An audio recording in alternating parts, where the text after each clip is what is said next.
Apple का कम कीमत iPhone इसी हफ्ते मुतारिफ कराए जाने का इम्कान। मारूफ अमरीकी कंपनी एप्पल अपने नए और कम कीमत आईफोन SE4 को इसी हफ्ते मुतारिफ कराने की तैयारी कर रही है।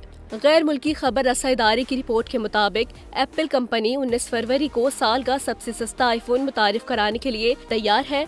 एप्पल के आईफोन SE4 के हवाले से गुज़िश्ता काफी अरसे से लीक्स और अफवाहें सामने आ रही थीं। एप्पल की जानिब से इसका बाज़ाब्ता तौर पर ऐलान तो नहीं किया गया, मगर कंपनी के चीफ एग्जीक्यूटिव टिम कुक ने एक्स पर एक पोस्ट में बताया है कि सार्फिन हमारी फैमिली के नए रुकन से मिलने के लिए तैयार हो जाए। याद रहे कि यहाँ खानदान से मुराद एप्पल की डिवाइसेस की रेंज है। अगरचे उन्होंने ये वाज़ेह नहीं किया कि कौन सी डिवाइस लॉन्च हो रही है, लेकिन उन्होंने 19 फरवरी को एक ऐलान की तस्दीक कर दी है।